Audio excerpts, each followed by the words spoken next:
যেসব ইসলামিক সঙ্গীতে মিউজিক দেওয়া হয় ওই সকল ইসলামিক সঙ্গীত শোনা যাবে কি না? মিউজিক দিলে শোনা যাবে না। দফ দফ দিলে শুনতে পারবেন। তারপরেও সেটাও অনেকে বলছেন যে বিয়ে আর ঈদ ছাড়া দফের ব্যাপারেও কোনো হাদিস নাই, যেটা দলিল নাই ওটা করবেন কেন? মিউজিক ছাড়াই ইসলামী সঙ্গীত বলতে হবে, মিউজিক সহ ইসলামী সঙ্গীত হবে না। ইন্নাল্লাহ হাররামাল কুবাতা ওয়াল কিন্নিন, এই যে ঢোল তবলা, তারপরে এইসব মাজিফ, উমিরতু ইন্নামা বুইস্তু লিমাহকিল মাজিফ ওয়াল মাজামির, আমি তো প্রেরিতই হয়েছি বাদ্যযন্ত্র ধ্বংস করার জন্য। অতএব এসব বাদ্যযন্ত্র শোনা যাবে না। কোনো ইসলামিক ইন্স্যুরেন্স কোম্পানিতে বীমা করার পর ওই কোম্পানি থেকে যে অতিরিক্ত টাকা দেওয়া হয় সেই টাকা কি হালাল হবে? বিতর্কিত। শরিয়া বোর্ডের সাথে আলাপ করবেন। তবে ইন্স্যুরেন্সের মনে সমস্যা আছে। আপনি কোন ইন্স্যুরেন্সের কথা নির্দিষ্টভাবে বলেন না, এই জন্য বলতে পারলাম না। আত্মীয় স্বজনের সাথে সম্পর্ক না রাখলে কি ধরনের পাপ হয়? মহা পাপ, কবিরা গুনাহ। সম্পর্ক ছিন্নকারী এক ব্যক্তি কোনো গ্রামে থাকলে সারা গ্রামের কারোই দোয়া কবুল হবে না। হ্যাঁ, ফিহিম কাতিউ রাহিমিন, জান্নাতা কাতিউ রাহিমিন, কাতিউ রাহিম রক্তের বন্ধন ছিন্নকারী ব্যক্তি জান্নাতে যাবে না। বনে হক নিচে দেখি আর বোনের দামাতে দেয় না, বাড়িতে ঢুকতে দেয় না। কাতিউ রাহিম, বুঝেন না? জান্নাত পাবেন না। রক্তের বাঁধন গিয়ে আল্লাহকে ধরবে। আল্লাহ বলবেন মান ওয়াসালাকি ওয়াসালতুহু ওয়া মান কাতাআকি বাতাতুহু, তোমার সাথে যে সম্পর্ক রাখবে আমিও তার সাথে সম্পর্ক রাখবো, তোমার সাথে যে সম্পর্ক ছিন্ন করবে আমিও তার সাথে সম্পর্ক ছিন্ন করব।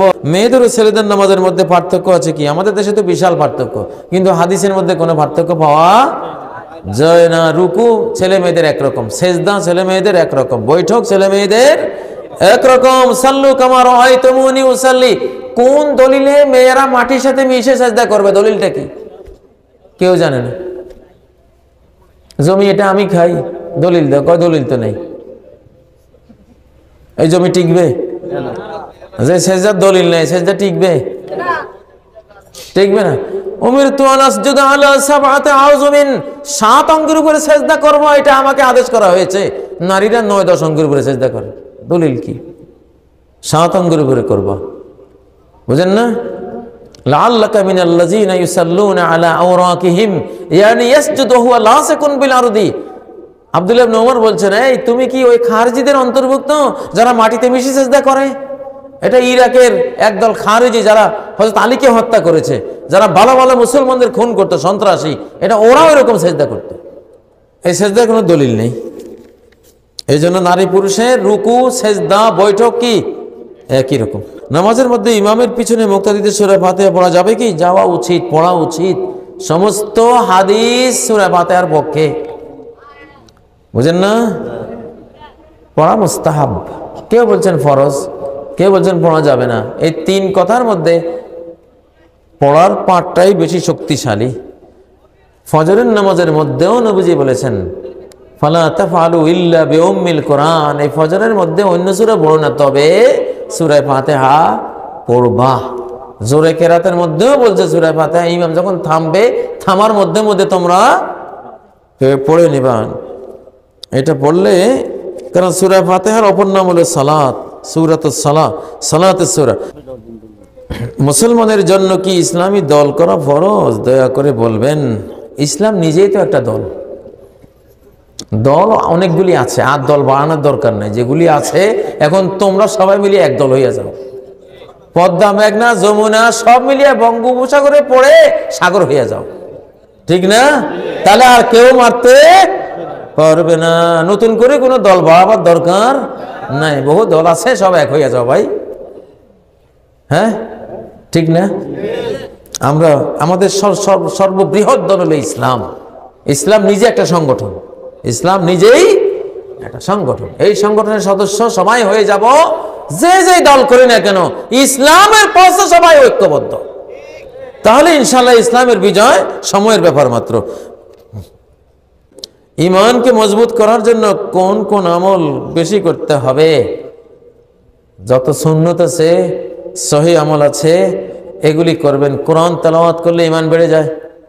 রাস্তা থেকে একটা খড়কুটা কষাদায়ক জিনিস সরাইলে কি ঈমান বেড়ে যায়, জিকিরে ঈমান বেড়ে যায়, যাকাত দিলে ঈমান বেড়ে যায়, আল্লাহর জন্য সৎ কাজের আদেশ অসৎ কাজের নিষেধ করলে ঈমান বেড়ে যায়। ঈমান বাড়াবার মতো ৭৯টার মতো আমল আছে।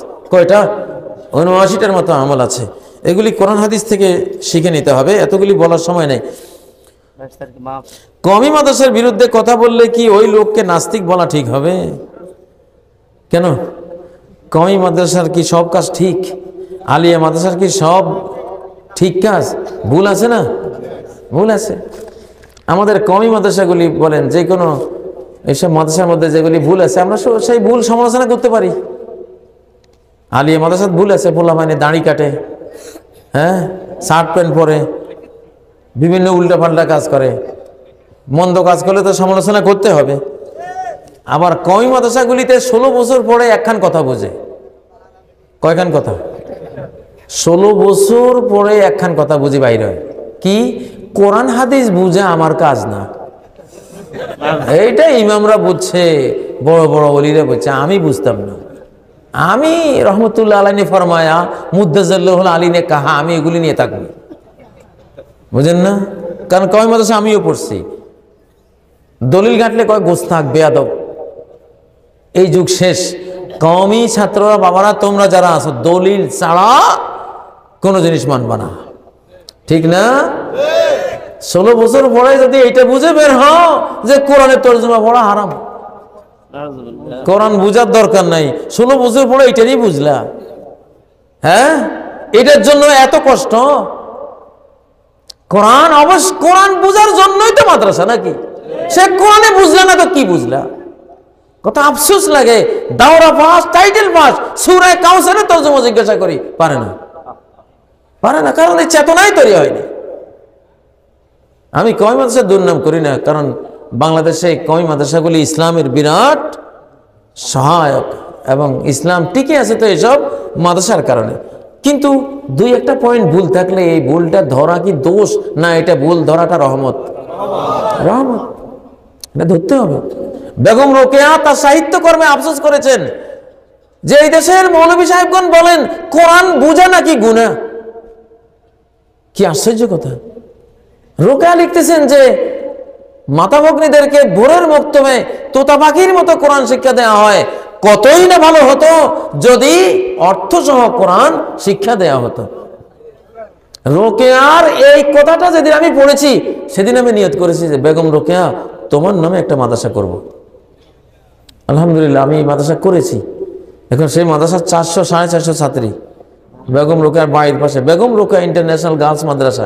শুধু তার সাহিত্যের এই কথাটা যেদিন পড়ছি ওই দিন নিয়ত করেছি তোমার নামে একটা মাদ্রাসা করব, সেই মাদ্রাসায় অর্থসহ মাতা ভগ্নীদেরকে কোরআন শেখাবো ইনশাআল্লাহ। এটা হয়েছে।